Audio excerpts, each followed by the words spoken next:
There's a particular kind of fear that belongs exclusively to parents. It's not the fear of dying. Most parents have made a certain peace with that one, or at least learned to set it aside. It's the fear of not being able to protect the people in your care.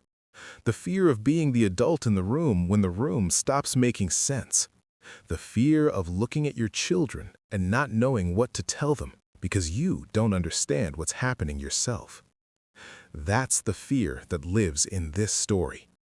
The Harlan family, David, his wife Karen, and their two kids, Nora, who is 12, and Eli, who is 8, are driving home through Grayson County, Virginia, on a Saturday night in November.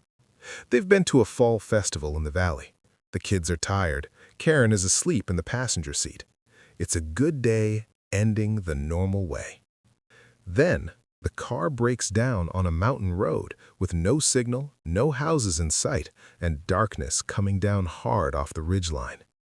David walks up the road to look for help. He comes back 20 minutes later with no memory of where he went. The children say he never left. They say he stood in the road the entire time, facing away from the car, not moving, for 20 minutes. Pull up a chair. The fire's going. The car had been making the noise for about 3 miles before David admitted it was a noise. He'd been calling it a sensation, a vibration maybe, something in the road surface, the kind of thing these mountain roads did to your alignment if you weren't careful. He'd been calling it that because Karen had asked him twice in the last month to take the Subaru in and he hadn't, and admitting it was a noise was admitting she'd been right, and there are certain things a man will defer past all reason to avoid admitting. By the time the noise became undeniable, it was also too late. The car shuddered twice, a full body shudder, the kind that travels up through the seat, and then died. Not a dramatic death. No bang, no grinding crescendo, just a progressive loss of power and then nothing. David coasting to the gravel shoulder of the mountain road with the steering going heavy in his hands and the silence coming in to replace the engine sound. David? Karen was awake. She'd been asleep against the window for the last 40 minutes, which was why he'd been hoping the noise was a sensation. I know, he said. What happened? I don't know yet. From the back seat, are we there? Eli, 8 years old, surfacing from his own sleep with the optimism of a child who doesn't understand the geography yet. No, bud. Car stopped. Give me a minute. Nora, 12, said nothing. She was already looking out the window at the dark. David caught her face in the rear view, that particular expression she'd developed in the last year, the one that was working very hard to be older than it was. He got out. The road was a 2-lane state route through the upland terrain of Grayson County, the kind of road that connected small communities through the mountains, winding enough that your headlights showed you maybe 100 feet ahead before the curve took them. They'd come over a gap about 4 miles back and had been descending since, the road switching back and forth down the eastern face of the ridge. No houses visible, no lights in any direction. The nearest town was Independence, maybe 12 miles northeast, and between here and there was a lot of dark mountain. He checked his phone. 1 bar, then none, the signal flickering like a candle in wind. He tried a call, Karen's sister who lived closest, and got nothing. He tried a text and watched it sit in the outbox. He popped the hood and looked at the engine with his phone light and understood nothing he saw. He was not a car person. He knew where the oil went and where the washer fluid went, and that was approximately the full extent of it. He stood at the front of the car and looked up the road. About a quarter mile ahead, around the next bend, there might be a house. There might be a pull-off with signal. There might be another car. The road had to go somewhere. All roads went somewhere, and somewhere was better than here. He went back to the window. I'm going to walk up the road a bit, see if I can find a house or get signal. Karen looked at him. How far? Quarter mile, maybe half. If I don't find anything, I'll come back and we'll figure something else out. Take the flashlight from the glove box. He took the flashlight. He told the kids he'd be back in 20 minutes. Eli asked if they were going to have to sleep in the car. Nora kept looking out the window. He started walking. The road bent left around the curve and then straightened and climbed slightly before the next bend. No houses, no pull-offs. One bar of signal appeared for about 30 seconds, long enough for 2 text messages to send, short enough that he didn't trust it for a call. He sent one to Karen. Up the road, got signal briefly, back in 15. He sent one to his brother-in-law, Tom. Car broke down, Grayson Co., Route 58 area near the Gap. Need help if you get this. Then the bar was gone. He walked a little further. The road climbed and then flattened, and then he could see around the next bend, and there was nothing, just more dark dropping away into more dark. And he made the decision to turn back. He turned around. He started back toward the car. Karen saw him the whole time. That's the thing she would come back to. That's the thing she would turn over and over in the days that followed, trying to find the angle that made it make sense. After David walked around the first bend and out of sight, she'd shifted in her seat to watch through the rear window. The road curved, so she couldn't see far, maybe 60, 70 feet of road behind them, just the edge of the curve and the dark tree line on both sides. And there was David, standing in the road, at the edge of where the headlights reached, just before the curve took him out of sight, standing in the road, facing away from the car, not walking, not looking at his phone, standing. She watched him for a moment, expecting him to move, to turn around, to look at his phone, to do something. He didn't move. She checked her own phone, no signal. She thought about getting out and calling to him, but the kids were in the car and the road was dark, and she told herself he was fine. He was right there. He was just standing there thinking or checking his phone or something. She watched him for 5 minutes. He didn't move. "Mom," Nora from the back seat, "what's Dad doing?" He stopped for a minute. "Why is he facing that way?" Karen didn't answer that. She watched David stand in the road for 20 minutes. She counted the time on the car clock, 7:52 to 8:12. 20 minutes. Facing away from the car, not moving, not turning, not lifting his phone, not shifting his weight. Just standing. At 8:12, he turned around and walked back to the car like nothing had happened. Normal pace, normal posture. He knocked on the window and she unlocked the door and he got in, bringing the cold air with him. "No houses," he said. "Got signal for a minute, sent a text to Tom. He might come out if he gets it." Karen looked at him. "David, what? What were you doing out there on the road?" He looked at her. "Walking, looking for a house." "You stopped." "When?" "For 20 minutes. You stood in the road for 20 minutes." He stared at her. "What are you talking about? I walked up past the first bend, maybe a quarter mile, turned around and came back." "You stopped at the bend. You stood there facing away from us. For 20 minutes. He looked at the road through the windshield, then at her. "Karen, I didn't stop. I walked up and came back." "Dad," Nora from the back seat, quiet. "You stopped. We all saw you." David turned to look at his daughter. Nora was looking at the road behind them, the same direction he'd been facing, the same dark section of road just before the curve. "You stood there for a long time, and then you just turned around and walked back." David looked at the road. He looked at it for a moment and then looked at Karen, and his face had changed. Not dramatically, not the way faces change in movies.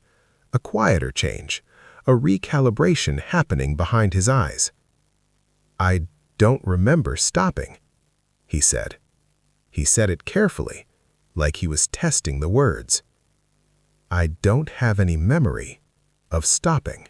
Tom arrived at 9:40 with jumper cables and a tow chain and the unquestioning practicality of a man who'd spent his whole life in these mountains and had pulled more than one car off more than one dark road. He tried the jumper cables first. The Subaru turned over but didn't catch. He tried 3 times and then shook his head and said it wasn't the battery, probably the alternator, maybe the fuel pump, something that needed a shop. He hooked up the tow chain and said he'd pull them to his place for the night and they could deal with the shop in the morning. David rode in the truck with Tom. Karen drove the kids in Tom's wife's car, which she'd followed Tom out in for exactly this purpose. In the truck, David told Tom what Karen had said, what Nora had said. He told it the way you tell something you're not sure you believe, with that careful flattening of the voice that keeps you from sounding like you've lost your mind. Tom listened without interrupting. That was Tom's way. He let you finish. When David finished, Tom was quiet for a moment. Then he said, "Where exactly did you break down? What was around you on the road?" David thought about it. He described the road, the bend, the descent off the dap, the tree line on both sides. Tom nodded slowly. "Yeah, I know that stretch." "You know it?" "Grew up around here. Everybody who grew up around here knows that stretch." He paused. "You don't stop on that road after dark. That's something people know." David looked at him. "What does that mean?" Tom kept his eyes on the road. "It means what it means. Some places you just don't stop." "Tom, I know how it sounds. What happens if you stop?" Tom was quiet for long enough that David thought he wasn't going to answer. Then he said, "My daddy used to say, 'The mountain notices.' He didn't say what that meant exactly. He just said it notices, and once it does, you've got a different relationship with it than you did before." David looked out the window at the dark mountain going past. "A different relationship," he said. "Yeah. What kind of different?" Tom shook his head. Not like he didn't know, like he didn't want to say it on a dark road in Grayson County at 10 o'clock at night.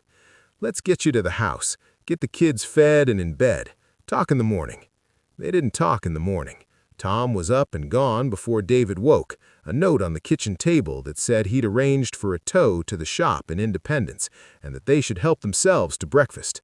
By the time Tom came back that evening, David had the car situation mostly sorted, and the conversation felt like something from the night before that you weren't sure had really happened. He didn't bring it up. Tom didn't bring it up. They drove home the next morning. The first thing was the door. They'd been home for 2 days when David started noticing it. The front door of their house in Bristol, 60 miles from Grayson County, 60 miles from the mountain road, had started doing something it hadn't done before. It opened. Not on its own, not dramatically, not in the middle of the night with a bang. It just came open. Slightly. An inch, maybe 2. Enough that you'd notice, if you were in the right room, that the door was standing open when you hadn't opened it. He blamed the latch. Old hardware, worn catch, the door not seating properly. He adjusted the strike plate. It kept happening. The second thing was Eli. 8-year-old Eli, who slept like a stone and always had, started waking up at night. Not screaming, not in distress, just awake. David would check on him and find him sitting up in bed in the dark, looking at the window. "What's wrong, bud?" "Nothing." "Why are you awake?" "I heard something." "What did you hear?" A pause. "Footsteps." "Where?" "Outside." The yard was a 1/4 mile from its nearest neighbor. The yard was dark at night.